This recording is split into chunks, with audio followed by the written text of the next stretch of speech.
आमच्या घरातलं वातावरण लोकांना बघायला फार आवडतं.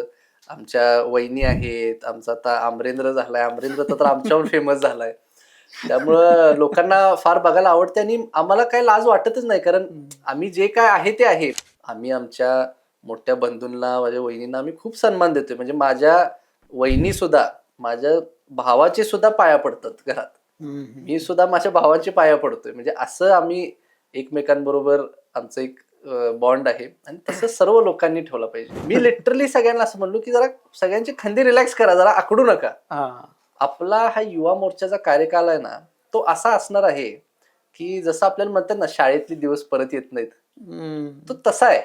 मी तसा आता सुट्टी घ्यायची बंदच केली. मला सुट्टी कधी घेतली लास्ट आठवत नाही. पण हं. माझ्यासाठी सुट्टी म्हणजे माझ्या पेट्सला भेटणं, त्यांना खायला घालणं, त्यांना ब्रशिंग करणं, हेच माझ्यासाठी सगळ्यात मोठी म्हणजे थेरपी. एक थेरपी आणि एक मेडिटेशन आहे माझ्यासाठी. हं. मी एकमेव जो असा आहे. बाकी सगळे पैलवान आहेत आमच्या घरात. म्हणजे तुम्ही माझे वडिलांबरोबर होय, माझे बघितलं. कुठलेही काका बघा, हं. सगळे पैलवान आहेत. मी आता माझे कझिन सुद्धा जे आहेत ना, आता काय हं. थोडे लहान आहेत अजून आमच्यातले कझिन सुद्धा. पण आमच्यातले बऱ्यापैकी जर बघितलं ना, तर ॲव्हरेज आमच्या इथं माणूस मोठाच आहे एकदम. मग घरात आई सुद्धा कृष्णा नीट करायला पाहिजे ना, सीएम साहेबांना पहिल्यांदा अरे मी जरा थंड घ्या सगळे. म्हणजे काही नाही करूया ना, म्हणजे व्यवस्थितच करणार ऑब्व्हियसली साहजिक आहे. कृष्णराजला राजकारणातली अशी कोणती गोष्ट आहे जी आवडत नाही आणि ती चेंज करायची आहे, अशी कुठली गोष्ट आहे? एक गोष्ट जी मला आवडत नाही, ती म्हणजे की तुम्ही सोशल मीडिया कंटेंट क्रिएटर असलो तरी मी सोशल मीडियाला कधीच प्रमोट करत नाही. तुम्ही माझा सुद्धा जर फोन बघितला, हं. म्हणजे माझं टोटल सोशल मीडियाचा युजेस दिवसाचा हं. 20 ते 25 मिनिटं असेल. काय सांगताय? देवावर जास्त विश्वास आहे की देवाभाऊंवर जास्त विश्वास आहे? मी सांगेन ना, आध्यात्मिक मला देवावरती विश्वास आहे आणि माझ्या राजकीय जीवनात मला देवाभाऊंबरोबर विश्वास आहे. जो तुम्हाला प्रत्येक वेळी सगळे इंटरव्ह्यूमध्ये विचारलाच जातो. कुठला प्रश्न? लग्नाचा मला माहित होतं. विचारू की नको? आता काय विचारावं, सगळीकडे तेच उत्तर आहे माझं. तर काय तुम्हाला वेगळं काय पण बोलणार आता? कृष्णराज सिंगल आहे? हा? सिंगल आहे? नमस्कार, मी अमोल किन्होळकर.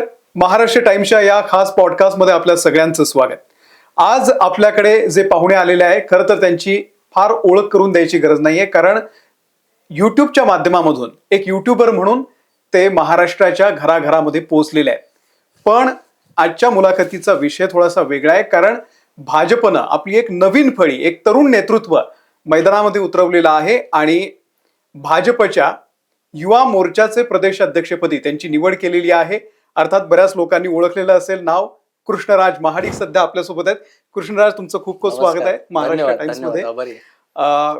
हे म्हणजे आपली मुलाखत तर सुरू होईलच, पण माझ्या मनामध्ये जेव्हा ही मुलाखत घेण्याचा विचार आला, तेव्हा पहिला प्रश्न हाच आला की कृष्णराज तुमचं नाव असताना हे क्रिश कुठून आलं? ऋतिक रोशनचे काय फॅन वगैरे आहात का? नाही नाही नाही. ऍक्च्युली मी जेव्हा परदेशात होतो, हा. तेव्हा फॉरेनर्सला हम्म. किंवा मी इंग्लंडमध्ये होतो त्यामुळे ब्रिटिश लोक, तर त्यांना कृष्णराज म्हणायला थोडस त्यांना अवघड व्हायचं. अच्छा मग ते कृष्णराजचं शॉर्ट झालं क्रिश. अच्छा मग अच्छा. माझं ऍक्च्युली क्रिश हे नाव मी जेव्हा लंडन मध्ये होतो ना, हम्म. तिथं जेव्हा राहायला चालू केलं तेव्हा ते क्रिश नाव पडलं माझं.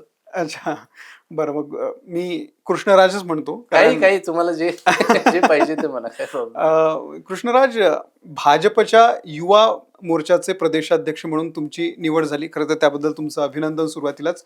आणि राजकारणी म्हणून आता तुम्ही फुल फ्लेज या क्षेत्रामध्ये उतरलेला आहात. कसं वाटतंय एक मोठं पद आपल्याकडे आल्यानंतर, प्रदेशाध्यक्ष पद युवा मोर्चाचं, जबाबदारी वाढली आहे? मला सर्वात प्रथम तर आपल्याला सांगायचं आहे की मुख्यमंत्री देवेंद्र फडणवीस साहेबांनी आणि आमचे प्रदेश अध्यक्ष रवींद्र चव्हाण साहेबांनी एक खूप मोठा विश्वास माझ्यावरती दाखवलेला आहे. हे पद इतकं मोठं आहे आणि ह्या पदाच्या माध्यमातून इतकं मोठं काम घडू शकतं ह्याची मला खरं तर कल्पना नव्हती. मी आता ऑब्व्हियसली म्हणजे युवा मोर्चा हे बघत आलेलो आहे, परंतु जेव्हा तुम्ही स्वतः त्या सिच्युएशन मध्ये येता आणि काम करायला चालू होता, जे नेटवर्क तुमचं बिल्ड व्हायला चालू होतंय, ते मागच्या 1 महिन्यात फार बदल घडताना दिसतोय. ही जबाबदारी सुद्धा फार मोठी आहे. मी नेहमी म्हणतोय politics is a very serious profession. त्यामुळे ह्याच्यामध्ये अभ्यास करणं अतिशय गरजेचं आहे. लोकांकडून त्यांच्या समस्या ऐकून घेण्याची क्षमता भरपूर पाहिजे. लोकांच्या समस्या सोडवण्याची सुद्धा क्षमता पाहिजे. बरोबर. आणि एकंदरीत हा जो अनुभव झालेला आहे या पदावरती आल्यापासून हा फार सकारात्मक आहे आणि मी फार उत्साही आहे. तुम्ही सकारात्मक आहात, पण असं आहे की बरेचदा भाजपवरती पार्टी विथ अ डिफरन्स म्हणून जी पार्टी ओळखली जात होती, नंतरच्या काळामध्ये बरेचदा टीका झाली की घराणेशाही मधलीच आमदारांची मुलं त्यांनाच पदं दिली जातात वगैरे. महानगरपालिकेच्या वेळी तो निर्णय चांगला घेतला मुख्यमंत्र्यांनी की जे ऑलरेडी नेते आहेत, आमदार खासदार आहेत, त्यांच्या घरातल्या कोणालाही उमेदवारी देणार नाही. पण तरीही तुमच्याकडे जेव्हा हे पद आलं तेव्हा सुद्धा तुम्ही ट्रोल झालात, काही लोकांनी टीका सुद्धा केली. या सगळ्या ट्रोलिंगकडे तुम्ही कसं बघता? फडणवीस साहेब नेहमी म्हणायचे राजकारणात ज्याला यायचं आहे त्यांनी शिव्या खाऊन घेण्याची सवय लावून घेतली पाहिजे. आणि ट्रोलिंग काय माझ्यासाठी नवीन नाही आहे. सोशल मीडियाच्या माध्यमातून आम्ही हे सगळ्या गोष्टी बघितलेल्याच आहेत. मला एक गोष्टीचा अभिमान असा आहे की जो व्यक्ती मला ओळखतोय ना, म्हणजे जो फक्त सोशल मीडियावरती मला बघत नाही, की जो मला प्रत्यक्षात भेटलाय, ज्यांनी माझ्या कामाचा अनुभव घेतलाय, तो फक्त ट्रोलिंग टाळणं नाही, जर कोण मला ट्रोल करत असेल तर त्याला उत्तर सुद्धा देतोय. त्यामुळे एवढे प्रामाणिक माझे फॉलोअर्स माझ्यावर आहेत, त्या गोष्टीचा मला अभिमान आहे. आणि म्हणजे हा त्यातला एक भाग आहे. जर तुम्हाला आयुष्यात वाढ करायची आहे, वाढ होत असताना जेवढे लोक तुमच्या बरोबर उभा होतात तेवढेच एक पॅरलल यंत्रणा तुम्हाला खाली आणण्यासाठी पण काम करत असते. ह्याचा अनुभव मी ऑलरेडी घेतलाय. म्हणजे मला आनंद आहे की ह्या यंग वयामध्ये मला हे अनुभव मिळतात. अनेक वेळा असं आम्ही बघितलेच, म्हणजे विरोधक माझ्या प्रामाणिक कामकाजावरती मी जेव्हा काम करत असतो आणि माझ्याशी ही युवा फळी म्हणा किंवा महिलांचं संघटन फार मोठ्या प्रमाणात आता माझ्याशी जोडलं चाललंय. तर हे साहजिक आहे, विरोधकांना कसं बघवेल. तर त्या गोष्टी ठीक आहे, म्हणजे मला काय त्या बाबतीत अजिबात वाटत नाही. मी महानगरपालिकेच्या निवडणुकीत सुद्धा भरपूर म्हणजे अतिशय वाईट गोष्टी कदाचित माझ्यावरती चालू होत्या. म्हणजे मी तर ते अवॉइड करतो, मी बघत सुद्धा नाही. पण टीम वगैरे तर अपडेट देत असतात ना की कुणावरती काय चालू आहे, तर माझ्याबद्दल सांगत होते. मी त्यामध्ये एक आवाहन केलं होतं की सर्व विरोधकांनी माझ्यावरती पूर्ण लक्ष देऊन माझ्यावर ट्रोलिंग करावं. मला माझ्या बाकीच्या उमेदवारांसाठी निवडणूक सोपी करायची आहे. तर मला त्या गोष्टीचा अजिबात काही फरक पडत नाही. मला माझ्या कार्यावरती, माझ्या कर्तृत्वावरती विश्वास आहे. मी माझ्या चारित्र्यावरती लक्ष देऊन काम करतोय आणि लोक माझ्या बरोबर आहेत. बरोबर आहे. तुम्ही आता महानगरपालिकेचा विषय काढला म्हणून विचारतो, तुम्ही विधानसभेची सुद्धा तयारी केली होती आणि यावेळी तर अर्ज पण मला वाटतं सादर केला होता महानगरपालिकेला. दोन्ही वेळा मागे घ्यावं लागलं, वाईट वाटलं जरा? माझ्यासाठी तो एक म्हणजे खूप मोठा लर्निंग कर्व होता. त्या गोष्टीचं मी खरंच सांगतो, मला अजिबात वाईट वाटलं आणि मी हे वारंवार सांगितलंय. कारण म्हणजे मला ते जसं तुम्हीच आता विचारलं ना, तसं एका ह्यांनी पण विचारलं होतं की तुमच्यावरती अन्याय झाला मग न्याय दिला. माझ्यावर अन्याय झालेलाच नाहीये. त्यावेळेस विधानसभा असेल, महानगरपालिका असेल, पक्षाला वाटला की हा योग्य निर्णय आहे की बाबा कृष्णराजला आता उभा करायचं नाहीये. दोन्ही वेळाच वाटले. पण तो पक्षाचा निर्णय, पक्ष माझ्याहून फार मोठा आहे. मी काय पक्षाची विचारधारा च्या विरोधात जाऊन मी काम करू शकत नाही. जर पक्षाचे निर्णय त्याचं नेहमी मी पालन केलेलं आहे. मला भरपूर लोकांनी म्हणलं की अरे पक्षाने महानगरपालिकेसारख्या छोट्या निवडणुकीतनं सुद्धा तुला बाहेर काढलं. मित्र असतात किंवा मार्गदर्शन करणारे लोक असतात, ते सांगत होते की मग दुसरा विचार करूया का, ही निवडणूक अशी लढूया का, तशी करूया का. मी म्हणलं कोणी माझ्याशी काही बोलू नका, मला भाजप जे सांगेल तेच करायचं आहे. माझे अध्यक्ष महोदय असतील आणि फडणवीस साहेब असतील, यांचा जो शब्द आहे, म्हणजे मला त्यांनी जरी सांगितलं की तू तू थांब नुसतं, जेव्हा केव्हा वेळ येईल तेव्हा विचार करूया का करा, मला काही नाही, मी खुशी खुशी त्यांच्यासाठी काही करायला तयार आहे. आणि त्यांचा, कारण मला विश्वास आहे की मी जे काही काम करत आलो आहे ते त्याची नोंद त्यांच्या इथं होते आणि माझ्यासाठी ते योग्य निर्णयच घेणार, ह्या गोष्टीचा मला विश्वास आहे. म्हणून मला त्यांच्यावरती विश्वास ठेवून मी काम करतो. तुम्ही युट्यूबर म्हणून प्रसिद्ध होतात, आता पूर्ण वेळ राजकारणी म्हणून महिनाभरापासून सक्रिय आहात. युट्यूबर असणं आणि राजकारणी असणं काय सोपं वाटतं किंवा काय चॅलेंज आहेत दोन्ही क्षेत्रांमध्ये? काय आवडतं विशेष करून तुम्हाला? मला राजकारणाची तर आता गेले अनेक वर्ष झालं फार आवड निर्माण व्हायला चालू झाले. मला वाटते जर तुम्ही असं विचारलात की काय अवघड आहे, त्यामध्ये तुलना सुद्धा नाहीये मला वाटते. राजकीय क्षेत्रासारखं क्षेत्र या जगात कुठलंच नाही मी म्हणेन. कष्ट सगळ्यामध्ये असतात. राजकारण हे एक असं क्षेत्र आहे ज्यामध्ये तुम्हाला फार अभ्यास करावा लागतो. बरोबर. आणि ती गोष्ट चांगली सुद्धा आहे की तुम्हाला प्रत्येक विषयाचं नॉलेज असणं हे अत्यंत गरजेचं असते आणि तुम्हाला प्रत्येक क्षेत्रातला अभ्यास करायला मिळतो. ही मला वाटते राजकारणामधली सगळ्यात एक म्हणजे युनिक गोष्ट आहे. कारण इतर क्षेत्रांमध्ये कसं आहे की तुम्हाला फोकस करून त्याच गोष्टीवरती, आता मी रेसिंग करत होतो तर फक्त स्पोर्ट्स, तुम्हाला फिजिकली मेंटली फिट कसं राहायचं त्यासाठी कष्ट घेत राहणं. परंतु राजकारणामध्ये तुम्हाला सगळ्या म्हणजे क्षेत्रामध्ये काम करण्याची त्याचा अभ्यास असला पाहिजे, माहिती असली पाहिजे. आणि तो एक मला वाटते खूप चांगली गोष्ट आहे त्यातली. Content creation obviously is something I enjoy a lot. Content क्रिएशनच्या माध्यमातून सुद्धा भरपूर नेटवर्किंग केले, भरपूर लोकांना जोडलंय. पण इट इज समथिंग की मी ते एक म्हणजे माझी हॉबी म्हणून करतोय. मी कॉन्टेंट क्रिएशन कधीच असं फुल टाइम कधी केलं नव्हतं. मी आज सुद्धा म्हणजे मी महिन्यातले हार्डली 1-2-3 दिवस देत असेल त्या गोष्टीसाठी. पण त्याच्या माध्यमातून मी जे काही कॉन्टेंट क्रिएट करतोय ते लोकांना बघायला फार आवडतं. पण आता कॉन्टेंट जी लोक तयार करतात रोज, तर त्यांचं असं म्हणणं की हे प्रचंड थकवणारं काम आहे. तुम्ही म्हणतात आम्ही फक्त आठवड्यातून 2-3 दिवस करतो, महिन्यातून 2-3 दिवस.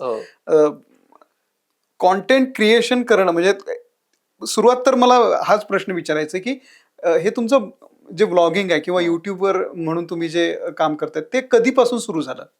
व्लॉगिंग ऍक्च्युली सुरुवात झाली कोविडच्या काळामध्येच 2020 मध्ये, जेव्हा मी घरी फुल फॅमिली होतो तिथून व्लॉगिंगची सुरुवात झाली. आणि एकंदरीत तुम्ही कॉन्टेंट क्रिएटर्सचं पण जे बोललात ना, म्हणजे मला मान्य आहे की आज डिजिटल युग एवढा मोठा होत चाललाय.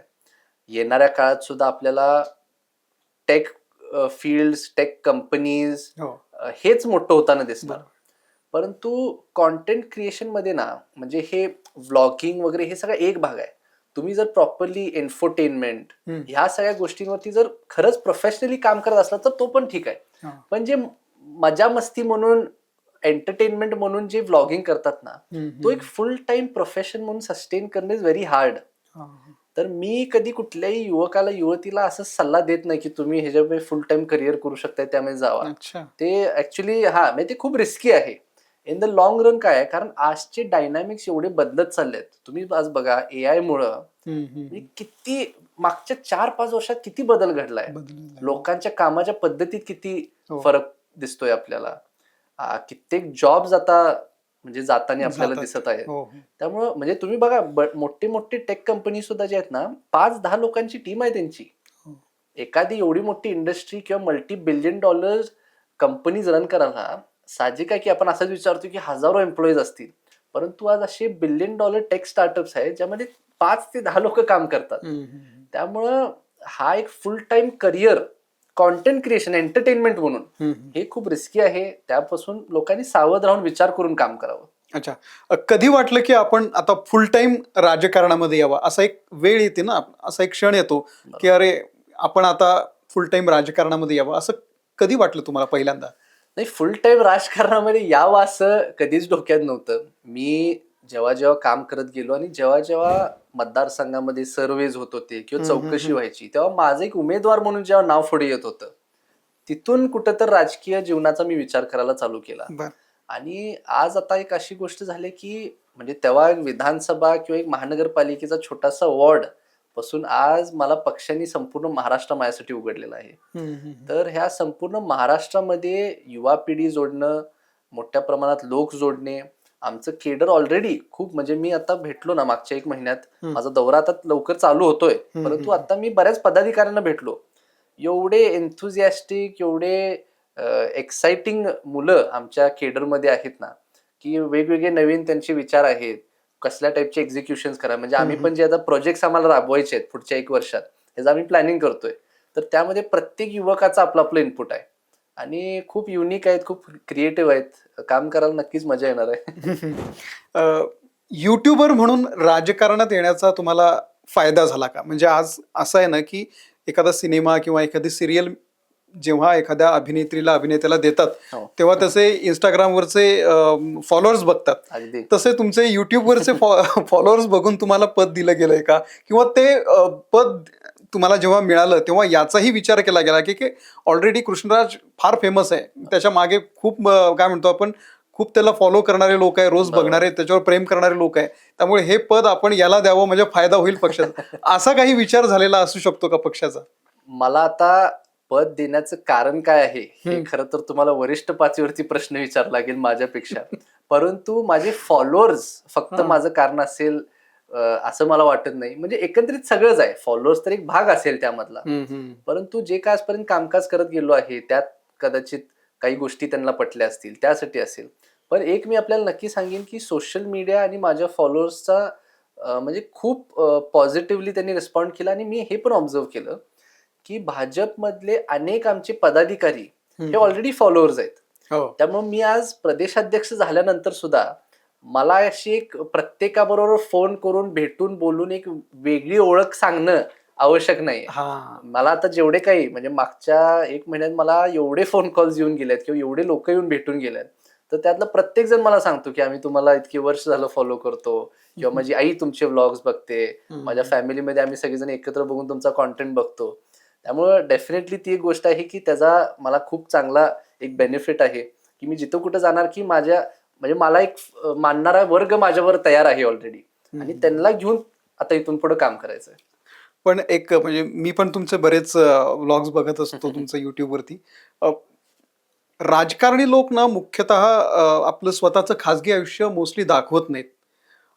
पण तुम्ही तुमच्या घरातलं सगळं काही दाखवता, तर तुम्हाला कधी असं माडिक साहेब बोलले नाहीत का की अरे बाबा हे असं एवढं नको दाखवू, ते तिकडचंच दाखव? असं कधी होतं की बाबा आपण काय दाखवायचं आणि काय बरोबर. नाही दाखवायचं याची काही मर्यादा आहेत? पण तुमच्या घरामधलं म्हणजे खूप पॉझिटिव्हली आम्ही सगळं बघतो की तुम्ही सगळंच दाखवता, म्हणजे बरोबर. अ, म्हणजे अगदी लहान मुलांचे जे काय तुमचे हो, हो, हो. तर कधी असं होतं का की काही रिस्ट्रिक्शन्स असतात का की नाही आपण हे नाही दाखवायचं, हेच दाखवायचं, असं काही असतं? मी फार भाग्यवान आहे हम्म. की माझे आई वडील फार ओपन माइंडेड लोक आहेत. क्रिएटिव्हिटी किंवा नवीन विचार आम्ही जेव्हा एक नेक्स्ट जनरेशन म्हणून करतो तर त्याला स्वागत करतात.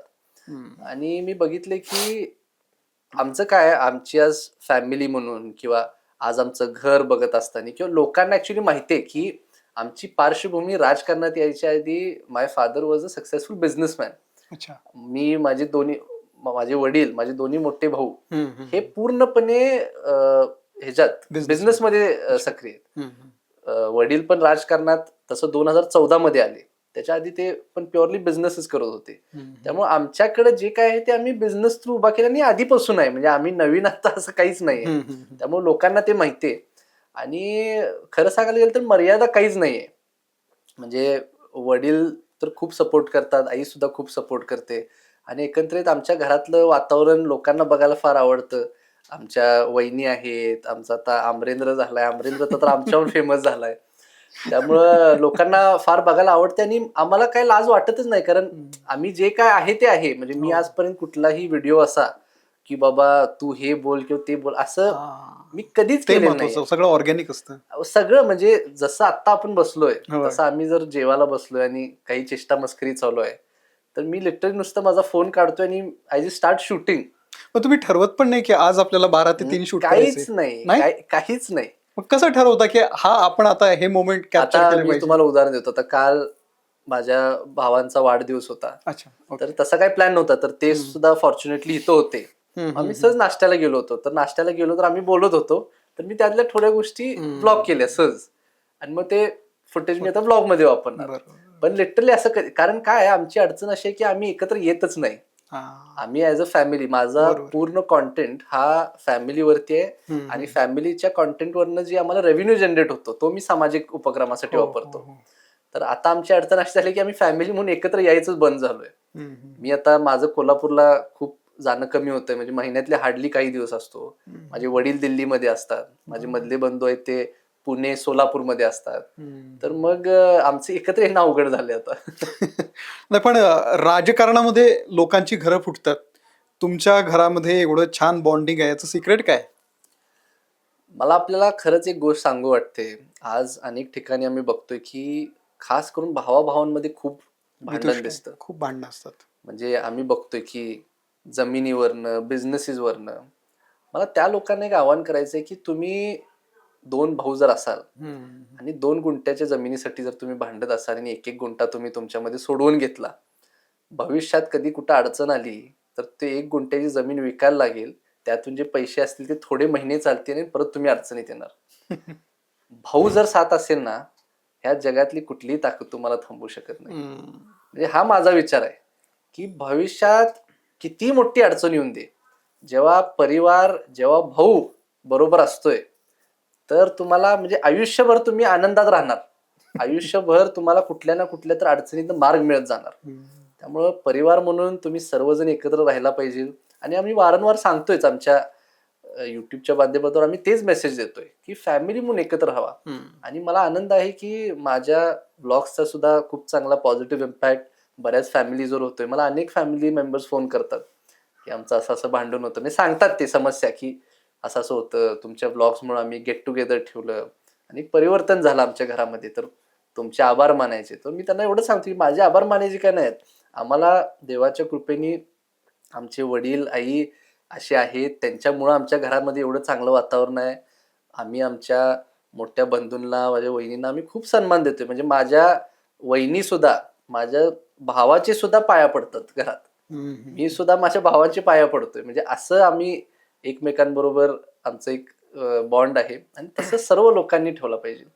आणखी एक गोष्ट मला फार आवडते, म्हणजे की सगळेच राजकारणी काही सिरियस नसतात नेहमी. तर ते तुमच्या घरामध्ये एक फार छान आहे की सगळे कसे आनंदाने हो. असतात आणि कायम राजकारण हाच हेच डोक्यात नाही, तर एक सामान्य लोकांचं अगदी. जसं आयुष्य असतं तसंच राजकारण्यांचं सुद्धा असतं. हे तुमच्या ब्लॉगच्या माध्यमामधून लोकांना हो. कळतं.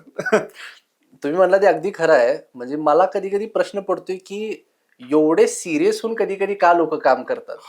म्हणजे आहे, मला मान्य आहे, व्याप प्रचंड असणार. नाही, प्रत्येकाचा व्याप प्रचंड असणार, भरपूर सिरियस गोष्टी असणार. तुम्हाला पण आहे. हो, अगदी आहे. हा.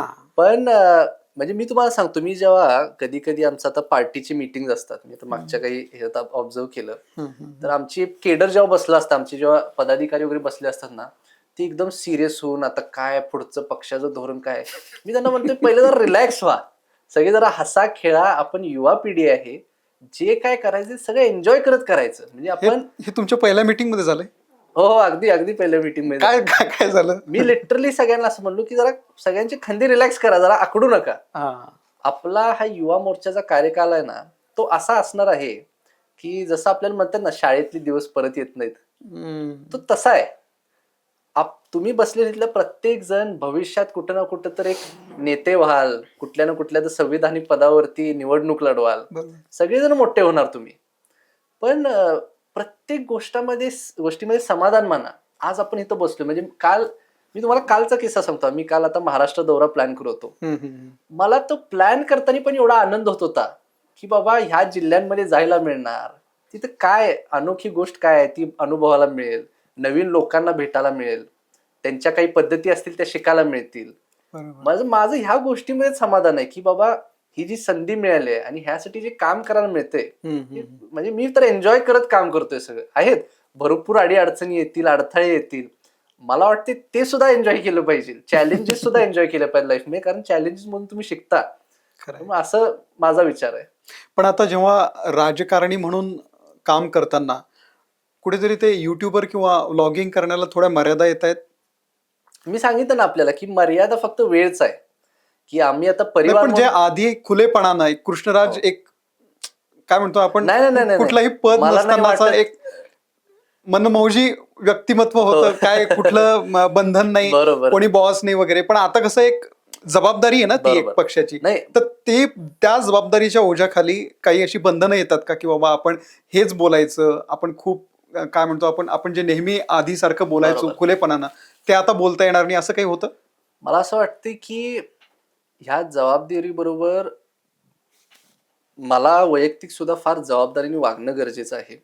कारण आता लोक आता एक लीडरच्या दृष्टीने बघायला चालू करतात. लोक तुम्हाला त्यांच्या डोळ्यासमोर एक एक म्हणजे त्या व्यक्तीकडनं कसं आपण प्रोत्साहन घेऊ शकतो ह्या दृष्टीने तुमच्याकडे बघतात. आज म्हणजे उदाहरणार्थ फडणवीस साहेबांचं घ्या, फडणवीस साहेबांकडनं आम्ही किती प्रेरणा घेतो, आणि मग जेव्हा एखाद्या व्यक्तीला फॉलो करायला लागतो ना, तेव्हा तो कसा चालतो, कसा बोलतो, काय करतो, हे सगळ्या गोष्टींकडे आपलं लक्ष जाते. आणि आज माझी जबाबदारी अशी आहे की मी आज जिथं कुठं जाईन तेव्हा माझे अनेक पक्षातले लोक असतील, माझे फॉलोअर्स असतील, ते माझ्याकडे एक उदाहरण म्हणून बघणार की बाबा दिस इज समवन आय फॉलो, तर ते कसं वागतोय, काय बोलतोय. तर त्यामध्ये काय की मी नेहमी आजपर्यंत सगळ्यांशी सन्मानाने बोलतोय. मी नेहमी सगळ्यांना सांगतो की तुम्ही सगळ्यांनी एकमेकांना सन्मान दिला पाहिजे. हे आजच्या पिढीमध्ये थोडंसं कुठंतरी दुर्लक्ष होताना मला दिसते. आज तुम्ही जर बघितलं असाल, ठराविक असे शोज आहेत, ते शोजच आहेत की बाबा त्या व्यक्तीचा अपमान करायचा, म्हणजे त्या व्यक्तीचा अपमान करायचा आणि मग सगळे हसायला लागतात. मी तुम्हाला सांगतो, मला त्यात काहीच एंटरटेनिंग वाटत नाही. लोकांना सन्मान देणं ही आयुष्यातली सगळ्यात महत्वाची गोष्ट आहे माझ्यासाठी. तर ते युवकांनी केलं पाहिजे. एकमेकांचा अपमान करण्यात काही मिळणार नाहीये. तर त्या गोष्टी तुम्ही पाळल्या पाहिजे. आणि एकंदरीत म्हणजे आध्यात्मिक सुद्धा तुमचा विचार वाढवला पाहिजे. आज म्हणजे ती एक एनर्जीज आहे आणि you can never neglect that. तर ह्या गोष्टी मला वाटतात अशा. अच्छा, कृष्णराजला काय आवडतं? म्हणजे राजकारण, व्लॉगिंग हे तर आहेच, त्याच्या पलीकडे कृष्णराज नेमका कोण आहे, कसा आहे नेमका? I am a huge animal lover. हे म्हणजे तुमच्याकडे कुत्री पण? हो, आमच्या डॉग्स आहेत, हॉर्सेस आहेत, आमच्याकडे टर्टल्स आहेत. तुम्ही हॉर्स रायडिंग पण करता तुमचे? मी बघितलेले 1-2 व्हिडिओ. तुम्ही काही सांगा, आम्ही सगळे म्हणजे ऑलराऊंडर आहे आमच्या फॅमिलीमध्ये सगळे. तर म्हणजे हे सगळ्यांनाच माहिती आहे. म्हणजे ब्लॉग्स थ्रू माझे बरेच पेट्स सुद्धा, म्हणजे माझी आता सगळ्यात लाडकी आमची शेल्बी म्हणून एक डॉग आहे. मी कुठेही गेलो की लोक मला पहिले विचारतात, मला आता 2च गोष्टी. शेल्बी. शेल्बी. तर 2च गोष्टी. पहिलं विचारतात अमरेंद्र कसा आहे, अमरेंद्रला आम्हाला भेटायचं. आणि दुसरा मला विचारतात की शेल्बीला आम्हाला भेटायचंय. तर आमचे अॅनिमल सुद्धा फार प्रसिद्ध आहेत. मी म्हणजे जनावरांचं प्रचंड वेड आहे आमच्या संपूर्ण फॅमिलीला.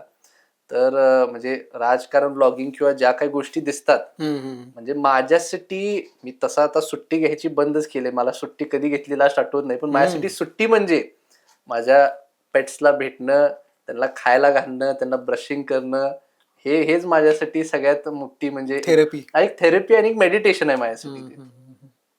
नाही, आणि म्हणजे तुम्ही या सगळ्या तुमच्या आवडीनिवडी सांगताना कार रेसिंगचं तुमची एक आवड होती, पण काही कारणामुळे ती पूर्ण होऊ शकली नाही. तर त्या क्षेत्राकडे कसं वळलात तुम्ही? आधी मला वाटतं तुम्ही इंग्लंडला असताना ते केलेलं आहे.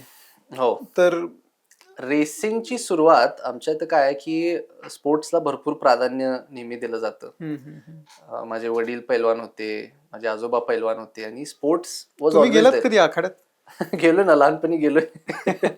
आम्हाला तिघांनाही, मला माझ्या दोन्ही मोठे बंधूंना. तुमचे दोन्ही मोठे बंधू जरा पैलवान फिजिक्सचे वाटतात, पण तुम्ही माझ्या फुल फॅमिलीमध्ये. पण तुम्ही असे कसे? म्हणजे तुम्ही माझ्या फुल फॅमिलीमध्ये जर बघितला ना, मी एकमेव जायचो असा आहे. बाकी सगळे पैलवान आहेत आमच्या घरात. म्हणजे तुम्ही माझ्या वडिलांबरोबर माझे कुठलेही काका बघा, सगळे पैलवान आहेत. मी आता माझे कझिन सुद्धा जे आहेत ना, आता काय थोडे लहान आहेत अजून आमच्यातले कझिन सुद्धा, पण आमच्यातली बऱ्यापैकी जर बघितलं ना, तर ऍव्हरेज आमच्या इथं माणूस मोठाच आहे एकदम. पण मी नेहमी लीन होतो, मी नेहमी खूप ऍक्टिव्ह होतो. So I used to run a lot. मी नेहमी म्हणजे एका जागेवर शांत कधी बसायचं नाही. आणि मग मी क्षेत्र सुद्धा असं निवडलं स्पोर्ट्समध्ये, रेसिंग मध्ये you require to be lean only. त्यामध्ये तुम्हाला वेट मेंटेन करावं लागतं. ती गाडी जेवढी छोटी असते की मोठा माणूस बसूच शकत नाही त्यामध्ये. त्यामुळे अशी परिस्थिती आहे घरात. नाही, पण ती आवड कशी निर्माण झाली? तर स्पोर्ट्स खेळत असताना आम्हाला प्रत्येकाला एक फ्रीडम दिलं होतं की तुम्ही स्पोर्ट्स चूज करा, भले पैलवानकी नको, पण स्पोर्ट्स पाहिजे. तर मी ऍक्च्युली फुटबॉल पासून सुरुवात केली. मी फुटबॉलचा स्टेट लेवल प्लेअर होतो. मी महाराष्ट्रासाठी खेळतो आणि ऍट द सेम टाइम मी नॅशनल कार्टिंग सुद्धा करत होतो. तर एक पॉइंट आला जेव्हा मला चूज करायला लागलं की फुटबॉल किंवा रेसिंग.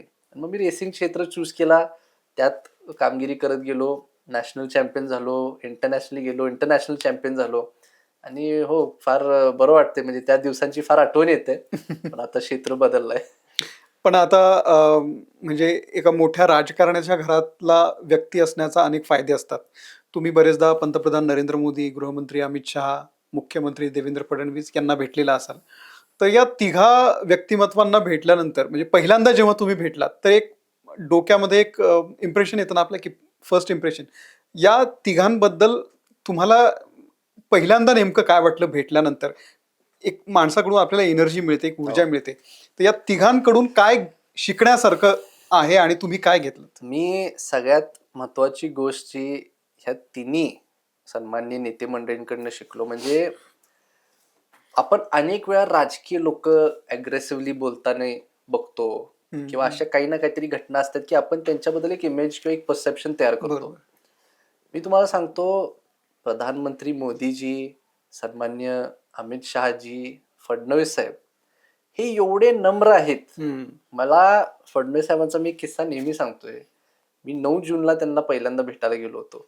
9 जून 2000 मी ऍक्च्युली 21 मध्ये ऍक्च्युली कोविडच्या काळात. कोविडच्या काळात. हा, कोविडचं जस्ट बरोबर झालं 2021 मध्ये.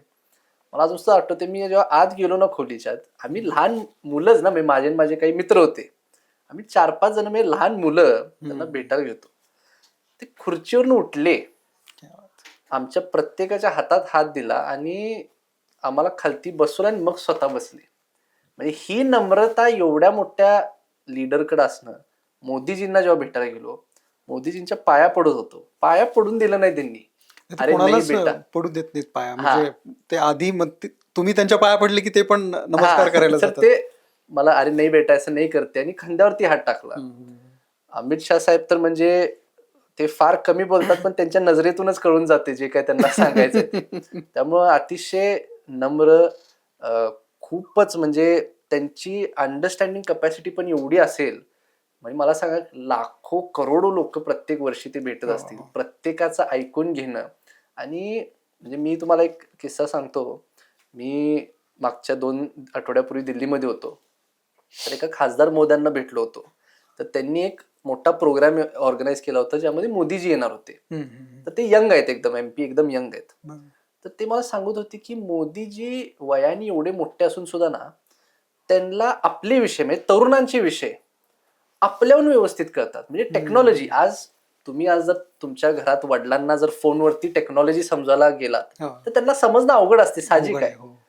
त्यांची ग्रास्पिंग पॉवर आमच्यासारख्या युवकांहून फास्ट आहे असं सांगत होते ते मला. त्यामुळं म्हणजे कसं त्यांचं थिंकिंग आणि थॉट प्रोसेस शेप झाला असेल हे खरंच आश्चर्य आहे. तुम्ही मुख्यमंत्र्यांची पण मुलाखत घेतलेली मध्यंतरी एकदा, तर तो कसा अनुभव होता? मी तुम्हाला सांगतो, मी त्या दिवशी मी खरंच जरासं नर्वस झालो होतो. सांगतो का? एक तर मी माझ्या आयुष्यात कधीच कुणाची मुलाखत घेतलेली नाही आहे. पहिली मुलाखत माझ्या आयुष्यातली पहिली आणि ती डायरेक्ट मुख्यमंत्र्यांची. CM साहेबांची. आणि त्यामध्ये काय झालं, आमचं चॅनल सुद्धा आहे, तर आमच्या चॅनल मधल्या बऱ्याच लोकांबरोबर बसून की कसं YouTube केलं चॅनल पाहिजे. तुमचं? नाही, आमचं लोकल एक मीडिया हाऊस आहे आमचं. अच्छा, कोल्हापूर. कोल्हापूरमध्ये. ओके. तर मी त्यांच्याकडे जाऊन बसलो होतो की बाबा पूर्ण टीमशी बोललो की कारण तिथे इंटरव्ह्यूज होतात, तुम्ही कसं घेताय काय जरा असं समजून घेण्यासाठी. तर ते जेव्हा घोषित झालं ना, ती न्यूजच झाली त्याची की मुख्यमंत्री महोदयांची मुलाखत घेणार कृष्णराज माढे. मग मला ते शेवटचे ते 2 दिवस होते, मला प्रत्येक जण फोन करून हे मोठी जबाबदारी आहे, नीट करायला पाहिजे असं. मी निवांत होतो पण मला प्रेशर देणारे एवढे लोक झालेले तयार. मग घरात आई सुद्धा कृष्णा नीट करायला पाहिजे CM साहेबांपर्यंत. अरे मी जरा थंड घ्या म्हणजे काही नाही करूया ना, मी व्यवस्थितच करणार ऑब्व्हियसली, साहजिक आहे. आणि तसा मी कॉन्फिडेंटच व्यक्ती हो, पण माझ्यावरती सगळेजण फोन कुणाला लादत होते की बाबा महत्वाचं आहे. मला किती महत्वाचं आहे मला जाणीव नाही का त्याची, पण द एक्सपिरियन्स वॉज फिनॉमिनल. आणि सगळ्यात महत्वाचं म्हणजे त्यांना प्रत्येक विषयाचा, मी कोल्हापूरशी निगडीत बरेच प्रश्न विचारले, त्यांना कोल्हापूरच्या प्रत्येक विषयाचा एवढा अभ्यास होता आणि म्हणजे एवढे डायनॅमिक आन्सर्स होते ना, खरंच म्हणजे त्यातून खूप प्रभावशाली त्यांचा तो सेशन झाला. म्हणजे मी तर म्हणेन महानगरपालिकेत आमची एक 10 सीटा वाढल्या असतील साहेबांच्या त्या कार्यक्रमामुळे. एक राजकारणामध्ये आता फुल फ्लेज आल्यानंतर, पूर्ण वेळ राजकारणासाठी दिल्यानंतर काय विचार डोक्यात आहेत की आपण काय करायचं आहे समाजासाठी? काही ठरलेलं आहे डोक्यामध्ये? काही रोडमॅप आहे? अगदी कोल्हापूरसाठी काय करायचंय, राज्यासाठी काय काय? कारण आता तुम्ही फक्त कोल्हापूरचे नेते नाही राहिलात, तुम्ही पूर्ण राज्याचं नेतृत्व करतात युवकांचं. तर काय आहे डोक्यात सध्या? मला युवकांशी निगडीत प्रत्येक गोष्टीमध्ये हात घालून काम करायचंय. रोजगाराचे विषय असतील, त्यानंतर एज्युकेशनचे विषय असतील, स्पोर्ट्सचे असतील, आर्ट, कल्चर, कॉलेजेसशी निगडीत, नॅशनल एज्युकेशन पॉलिसीचे काही विषय असतील. एकंदरीत युथची जी ही इकोसिस्टम आहे, ह्या प्रत्येक विषयामध्ये आपल्याला काम करायचं आहे. त्याचबरोबर मी बघतोय की चॅलेंजेस सुद्धा भरपूर आहेत. आज उदाहरणार्थ रोजगाराचा विषय मी बघतोय की अनेक लोकांना असं वाटते की रोजगार ही अशी एक गोष्ट आहे जी आपल्याला सरकारकडनंच मिळाली पाहिजे, की सरकारनेच संस्था आणाव्या आणि रोजगार उभा करावा. हा विचार अतिशय चुकीचा आहे. आज आपलं पॉप्युलेशन डोक्यात घेता, आज we are the biggest democracy in the world, परंतु सरकार सगळ्यांना रोजगार केटर करणं इट इज फिजिकली इम्पॉसिबल, म्हणजे ते शक्य नाहीये. ह्यासाठी उपाय काय आहेत? Incubation centres, self employment, entrepreneurship, MSMEs, ह्या गोष्टींना प्रमोट करणं आवश्यक आहे. मला युवा पिढीला एक संदेश द्यायचा आहे की तुम्ही जेव्हा कॉलेजमधनं बाहेर पडताय तेव्हा जॉब कसा मिळवायचा ह्याच्या पाठीमागे लागू नका, जॉब कसा क्रिएट करायचा ह्याच्या पाठीमागे लागलं पाहिजे. आणि तसा स्कोप आहे आपल्याला आपल्या देशामध्ये. आज तुम्ही जर बघितला, मी तुम्हाला एक एक्झाम्पल देतो. उत्तर प्रदेशमध्ये आता 1 डिस्ट्रिक्ट 1 प्रोडक्टचा एक ऍग्रिकल्चरल त्यांनी मॉडेल उभा केला. तो किती सक्सेसफुल झालाय, म्हणजे तो ऍग्रिकल्चरशी रिलेटेड होता. की बाबा शेतकऱ्यांना बळ देण्यासाठी ना त्यांनी एक अशी स्कीम इम्प्लिमेंट केली की एका जिल्ह्यातनं एकच प्रोडक्ट व्हावा आणि ते डिस्ट्रीब्युशनला देशभर किंवा एक्सपोर्ट जरी करायचं असेल तर सरकार मदत करेल. तर तसंच मी म्हणतोय की आपल्या युवा पिढीने अशी गोष्टी इन्व्हेंट केले पाहिजे, असे प्रोडक्ट्स बनवले पाहिजेत की ते देशभरामध्येच, आपलं पॉप्युलेशनच एवढं आहे ना की ह्या मार्केटला जरी प्रोव्हाइड करणारे आपण प्रोडक्ट्स बनवले, will be self sufficient for life. तर त्या दृष्टीने युवकांनी विचार करावा की आपल्याच कंट्रीला आपण कसं सर्व्ह करू शकतो, आपल्याच कंट्रीला लागतील तेवढे. एक्झाम्पल, आज कुठलंही म्हणजे छोट्यातली छोटी गोष्ट घेऊ, पेन्सिल्स. आज आपण पेन्सिल सुद्धा इम्पोर्ट करतो. जर त्याच क्वालिटीचे पेन्सिल्स आपण इथं बनवायला चालू केले तर वी कॅन म्हणजे provided to our country, to our countryman. तर ते अत्यंत गरजेचं आहे की लोकांनी त्या, आणि आत्मनिर्भर भारत जे म्हणतोय मोदीजींची जी संकल्पना आहे ती त्या बाबतीतच आहे की आपल्या देशाला पुरवता येईल असं आपल्याच लोकांनी काम करावं आणि त्याचा फार मोठा फायदा होणार. तर हे खूप प्राधान्याची गोष्ट आहे. कारण रोजगाराची समस्या अनेक लोक बोलत आहेत, अनेक लोक अनुभवत आहेत. तर त्याच्यासाठी पर्याय काय? तर त्यासाठी हे पर्याय आहेत. गव्हर्नमेंट जॉबची लिमिट असणारच. तुम्ही गव्हर्नमेंट जॉब्स वाढवा हे अपेक्षा नाही ठेवू शकत. आज आपले गव्हर्नमेंट फॉरेन डिरेक्ट इन्व्हेस्टमेंट आणण्यासाठी प्रयत्न करणार, कोऑपरेटिव्ह सोसायटीज उभा करण्यासाठी प्रयत्न करणार, इन्फ्रास्ट्रक्चर मध्ये अशा काही गोष्टी आहेत, ह्यातनं रोजगार निर्माण होणार ना. पण तुम्ही स्वतःसाठी कसं उभा करू शकाल ह्याचा विचार केला पाहिजे. अच्छा, कृष्णराजला राजकारणातली अशी कोणती गोष्ट आहे जी आवडत नाही आणि ती चेंज करायची आहे, अशी कुठली गोष्ट आहे? एक गोष्ट जी मला आवडत नाही ती म्हणजे की जेव्हा तुमचे स्पर्धक असतात ना, स्वतःचा विकास किंवा स्वतःच्या चारित्र्यावरती काम करण्यापेक्षा दुसऱ्याला कसं खाली ओढायचं ह्याचा जास्त म्हणजे कामकाज होताना आपल्याला, म्हणजे कोल्हापूरमध्ये तर विशेषतः तेच जास्त दिसतंय मला. अजून एक गोष्ट जी मला अजिबात आवडत नाही की दुसऱ्याच्या कामाचं श्रेय घ्यायचं. मी आता याच्या आधी पण एका ठिकाणी होतो आणि मी बोलत होतो की कोल्हापूरमध्ये कुठले मेजर प्रोजेक्ट चालू आहेत. मी त्याच्यात स्पष्ट म्हणलं, मी त्यातल्या कुठल्याही प्रोजेक्टचं श्रेय घेत नाही. मी त्या प्रोजेक्टच्या डिस्कशन मध्ये असतो, चर्चेत असतो, काही गोष्टी असतील तर मी इनपुट सुद्धा देतो. पण हे माझ्यामुळे झाले, जर प्युअरली माझ्यामुळे झाले तर मी म्हणेन ना. पण दुसऱ्याच्या ह्याचं श्रेय घेणं हे लोकांना कसं पटतंय? मी एक साधं उदाहरण देतो तुम्हाला. कोल्हापूरचं एअरपोर्ट म्हणजे हे तिथल्या लोकांना माहितीच की हे माझ्या वडिलांनीच उभा केलं. 2014 मध्ये ते खासदार झाल्यानंतर 3 वर्ष मेहनत घेऊन 2017 मध्ये ते उभा झालं. परंतु पेपरला आपला फोटो घालून आणि कोल्हापूर एअरपोर्ट झालं, हे करण्याची काय आवश्यकता आहे मला कळत नाही. तर म्हणजे ठीक आहे, त्यांना वाटते की तो राजकारणातला भाग आहे आणि हे करणं गरजेचं, पण ह्या दोन गोष्टी आहेत की दुसऱ्या जर चांगलं होत असेल तर त्याला कसं आपण वाईट करायचं, वाईट बोलायचं. आता ट्रोलिंग त्यातलाच भाग आहे. जर आता माझं एवढं चांगलं चालू आहे, एवढे लोक माझ्याशी जुडले जात आहेत, ते विरोधकांना बघत नाही म्हणूनच हे ट्रोलिंग येते कुठनं. तर त्यातलाच तो भाग आहे की त्याला बदनाम कसं करायचं. परंतु हे एखाद्या व्यक्तीला बदनाम करणं, त्याचं श्रेय घेणं हे मला तर अजिबात पटत नाही आणि मला नाही वाटत मी ते कधीच आयुष्यात करेन. त्यामुळे त्या दोन गोष्टी जे राजकीय लोकांनी स्पोर्ट्समॅनशिप थोडी दाखवावी जरी आज पराभव झालाय तर उद्या मी परत त्याच्या छातीवर कसा बसीन हे विचार केला पाहिजे ना, त्याला कसं चित करायचा. इथं उलटच कामकाज असते सगळं. पण सध्याचे ज्या पद्धतीचं राजकारण सुरू आहे ते बघून एक या क्षेत्रामध्ये येणारा एक युवक म्हणून त्यांच्याकडे तुम्ही कसं बघता? ज्या पद्धतीचं राजकारण सुरू आहे ना सध्या. मला एक गोष्टीचं म्हणजे वाईट सुद्धा वाटते आणि एक गोष्टीचा आनंद सुद्धा आहे. वाईट ह्या गोष्टीचा आहे की महाराष्ट्रामध्ये कित्येक वर्ष अनस्टेबल गव्हर्नमेंट राहिलेलं आहे. फक्त 2 असे मुख्यमंत्री महोदय राहिलेले आहेत ज्यांनी त्यांचा पूर्ण टेन्युअर कंप्लीट केला. सन्माननीय मुख्यमंत्री फडणवीस साहेबांनी तर सगळ्यांचे रेकॉर्ड आता ब्रेक केलेत आणि त्यांच्या नेतृत्वाखाली आज महाराष्ट्राला स्टेबल गव्हर्नमेंट मिळतंय. हे सगळ्यात मोठी गोष्ट आहे माझ्यासाठी.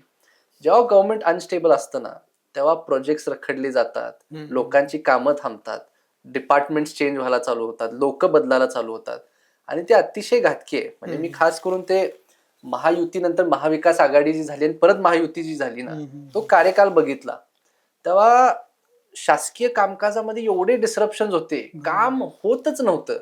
कारण ह्यांची सत्ता आली, ह्यांची पडली, परत ह्यांची सत्ता आली, तर त्यामध्ये ऑफिसेस चेंज होणं हे खूप वाईट असते एखाद्या राज्याच्या प्रगतीचं. म्हणजे माझ्यानुसार मला असं वाटतंय किंवा मी ते अनुभवलंय. पण मला फार आनंद ह्याचं पण आहे की भारतीय जनता पार्टी असेल आणि फडणवीस साहेबांमुळे आज राज्यामध्ये एक स्टेबल गव्हर्नमेंट आहे. केंद्रात सुद्धा आपलं आता सरकार असल्यामुळं खूप चांगल्या पद्धतीने काम संपूर्ण महाराष्ट्र राज्यामध्ये चालू आहे. त्यामुळं त्या गोष्टीचं मला समाधान आहे. सगळ्या क्षेत्रामध्ये AI आलंय, जसं तुम्ही मगाशी बोलत होतात की आता सगळीकडे AI येतंय. राजकारणात AIचा वापर तुम्ही करू शकता का, किंवा त्या दृष्टीनं तुम्ही काही विचार करताय का? आणि तरुण राजकारणी म्हणून तुम्ही या AI कडे नेमकं कसं बघताय? तरुण राजकारणी म्हणून AI adaptability is one of the major things that we will focus on. AIचा वापर आता आपल्याला माहिती आहे की रिसेंटलीच प्रधानमंत्री मोदीजींच्या नेतृत्वाखाली आपल्या देशामध्ये संपूर्ण जगातून खूप मोठमोठे टेक कंपनी झाले आणि AI समिट झालं होतं. बरोबर. त्या AI समिट मध्ये त्यांनी लिटरली एक पाथवे दिलाय युवकांसाठी की बाबा AIचा वापर करून इथून पुढचे 30 वर्ष तुम्हाला कुठल्या क्षेत्रांमध्ये काम करायला मिळू शकतं, कसे बिझनेसेस डेव्हलप करू शकता, सॉफ्टवेअरचा वापर कशा पद्धतीने केला पाहिजे. आज बघतोय म्हणजे आज आपण म्हणतोय data is the new gold. तर डेटा मायनिंगच्या दृष्टीने किंवा डेटा मॅनेजमेंटच्या दृष्टीने असे कित्येक आज सॉफ्टवेअर झालेले आहेत जे आता म्हणजे खूप कामकाज त्यांचं चालू आहे त्यामध्ये. तर तसंच युवकांनी AIचा वापर करून खूप गोष्टी किंवा खूप फास्ट व्हायला चालू होणार. आज म्हणजे मला एक सांगा, तुम्ही आता ह्या मीडिया हाऊसमध्ये काम करताय. 5 वर्षापूर्वी जर तुम्हाला कुठल्या गोष्टीची माहिती काढायची असेल तर तुम्हाला किती रिसर्च करावा लागत असेल. पण आज तुम्ही ChatGPT वरनं 2 सेकंड मध्ये होऊ शकतं. तर AI हे अशा डिरेक्शन मध्ये ग्रो होईल आणि एवढं ग्रो होईल की म्हणजे आपल्या विचाराच्या पलीकडे होणार असं माझं स्पष्ट म्हणणं आहे. त्यामुळं AI हे प्रत्येक क्षेत्रामध्ये अडॅप्ट केलंच पाहिजे. राजकारणामध्ये AIचा वापर कशा पद्धतीने होऊ शकतोय तर ते कनेक्टिव्हिटीमध्ये आणि कम्युनिकेशनमध्ये. आज एक सिंपल उदाहरण सांगतो. कित्येक अशा योजना आहेत राज्य सरकारच्या, केंद्र सरकारच्या की त्या लोकांपर्यंत पोहोचणं अवघड होतं. परंतु AIच्या माध्यमातून तुम्ही ते कम्युनिकेशन गॅप्स फिल करू शकताय. ऍप्लिकेशनच्या माध्यमातून एका व्यक्तीच्या फोनवरती एखादी नवीन जर योजना लॉन्च झाली आहे जी त्या शेतकऱ्याला किंवा महिलेला किंवा युवकाला कामाची असेल तर ते त्याच्यापर्यंत कसं पोहोचवता येईल, त्याचं एक्झिक्युशन पण फास्ट कसं करता येईल, ह्या एकत्रित टेकचा वापर करून AI राजकारणात वापरला जाऊ शकतो आणि ते केला जावा आणि ते होणारच, ते भविष्यात होणारच असं मला वाटतंय. पण ही सगळी टेक्नॉलॉजी म्हणा, हा सोशल मीडिया म्हणा, आजची पिढी तासन तास त्या इंस्टाग्रामवरती स्क्रोल करत असते. तुम्ही एक युट्यूबर म्हणून राहिलेला आहात किंवा एक सोशल मीडिया इन्फ्लुएन्सर म्हणून पण तुमच्याकडे बघितलं जातं. तर ही जी काय सध्या काय म्हणतो आपण तासन तास लोक रील बघत असतात, त्याकडे तुम्ही काय बघता आणि काय सांगाल या सध्याच्या पिढीला? मी हे सुद्धा वारंवार सांगतो, मी सोशल मीडिया कॉन्टेंट क्रिएटर असलो तरी मी सोशल मीडियाला कधीच प्रमोट करत नाही.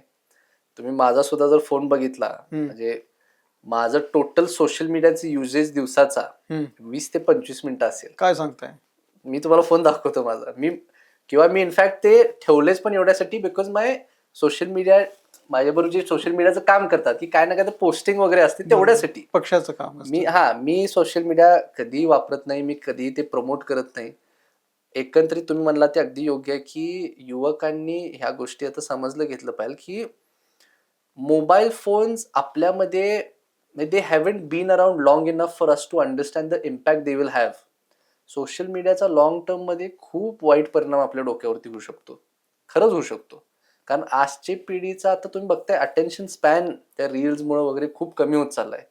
मी खूप कमी लोकांना आता ग्रंथालयात बघतोय किंवा पुस्तक वाचताना बघतोय. ते सगळं आता ह्या छोट्या छोट्या 4-5 सेकंडच्या रील्सकडे चालले. त्यामुळे लॉंग रन मध्ये ना ते फार वाईट आहे. आज तुम्ही बघा आपल्या वरची पिढी जी होती, रोज पेपर वाचल्याशिवाय मन लागायचं नाही कुणाचं, किंवा आज सुद्धा तसंच आहे. माझे वडील असतील किंवा आपल्या घरातले वयस्कर लोक कोण असतील, पेपर वाचल्याशिवाय त्यांचा दिवस चालू होत नाही. बरोबर. तर वाचन हे पाहिजे. तुम्ही तुमचा दिवस जर रील्स पासून सुरुवात करत असेल तर भविष्यामध्ये त्याच्या एवढी घातक गोष्ट कुठलीच नाही.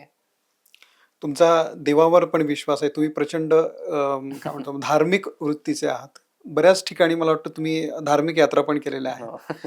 तर काय एनर्जी मिळते या सगळ्या मंदिरांमधून? वेगवेगळ्या ठिकाणी जेव्हा तुम्ही मंदिरांमध्ये जाता तेव्हा कोणती शक्ती मिळते किंवा काय म्हणतो आपण एक वेगळी ऊर्जा मिळते त्या सगळ्यातून? अनुभव आहे काही या गोष्टींचा? आध्यात्मिक विकास किंवा देवावरती श्रद्धा असणं ही आयुष्यातली एक अत्यंत महत्वाची गोष्ट आहे.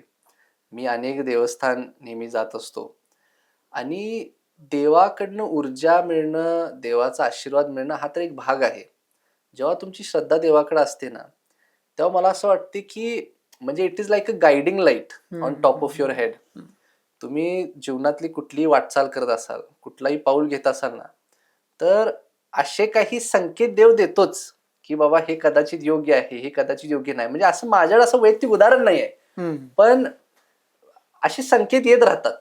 तर मला वाटते की जेव्हा तुम्ही देवामध्ये विश्वास करता, देवाच्या समोर जेव्हा हात जोडता, तेव्हा देवाचं लक्ष राहते तुमच्याकडे आणि ते जेव्हा लक्ष ठेवतात ना, तेव्हा ते नेहमी योग्यच मार्ग दाखवतात. देवावर जास्त विश्वास आहे की देवाभाऊंवर जास्त विश्वास आहे? मी सांगेन ना, आध्यात्मिक मला देवावरती विश्वास आहे आणि माझ्या राजकीय जीवनात मला देवाभाऊंबरोबर विश्वास आहे. सन्माननीय फडणवीस साहेबांनी मला एवढं चांगलं गाईड केलंय, म्हणजे मला वाटते की राजकारणात काय करतोय, यशस्वी कसा होतोय ना, हा विचारच नाही आहे माझ्याकडं. मला स्वतःचं काम, स्वतःचं कार्य कसं वाढवायचं, लोकांची मदत कशी करायची, लोकांपर्यंत कसं पोहोचायचं, मला ह्याच्यात आता जास्त इंटरेस्ट आहे. मी तुम्हाला सांगतो, मी मी हे काहीच विचार करत नाही की बाबा ह्या पदामुळं काय आहे, ग्लॅमर आहे काय, मला काहीच त्या बाबतीत पडलेलं नाही. मला आता फक्त ही जी संधी मिळाली ना, त्या संधीचा वापर युवकांसाठी करायचा आहे.